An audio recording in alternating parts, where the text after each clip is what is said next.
first week of the school holidays and you've found me in my happy place reading.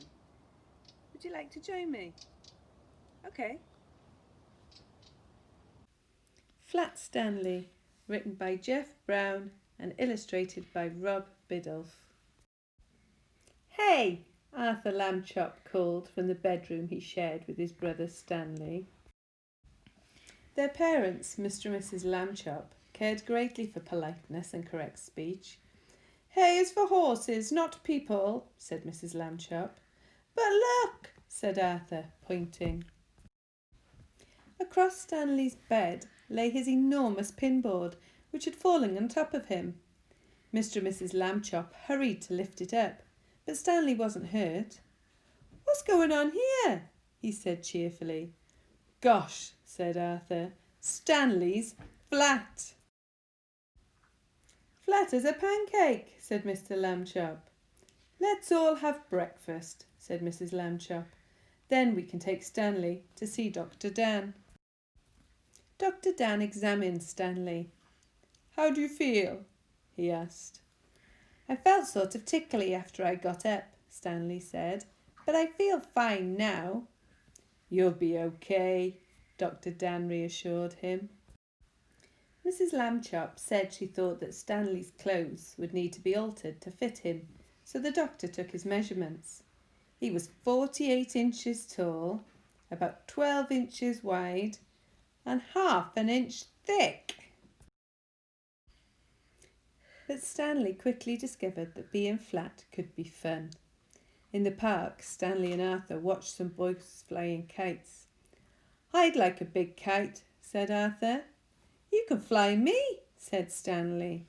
He gave Arthur the spool, attached the string to his arms, and then ran across the grass to catch the wind. Up, up, up went Stanley, soaring high above the trees. But Arthur got tired and went off for a hot dog. He didn't notice when Stanley became tangled. Stanley wasn't very pleased about that.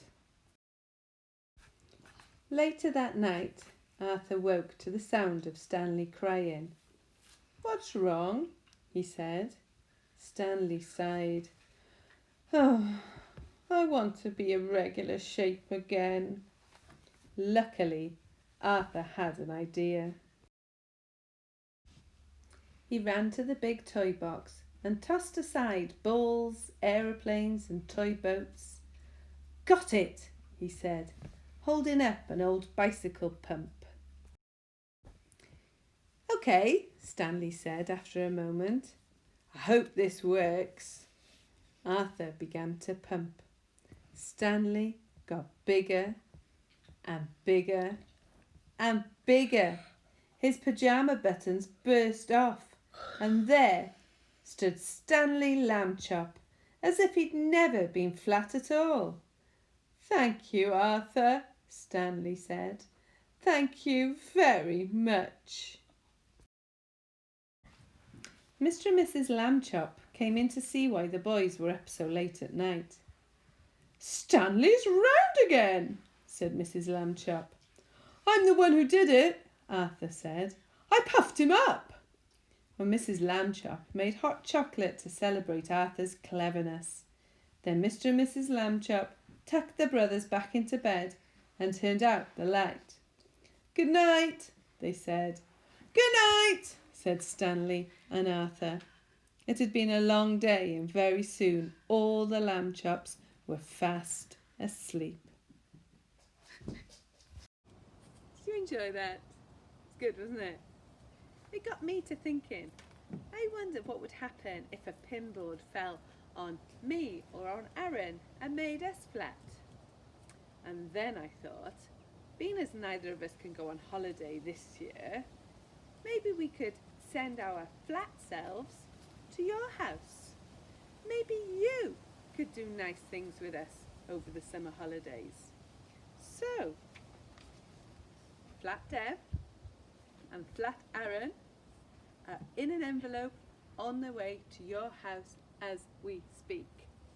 So let's see what exciting things you can do with us over the summer holidays. Maybe you'll sit down with us and we can watch your favourite movie. Maybe you can go in the kitchen with us and we can help you make your favourite snack. But whatever you decide to do with us, take some photographs and ask your parents to share them with us, either by emailing them to me or sharing them on Twitter or Facebook, so we can all see the exciting things we're all up to together this summer holidays. If you don't get a chance to do that, print out some photos and bring them back to us when we see you in September. So until then, happy holidays, and I can't wait to have fun with you this summer.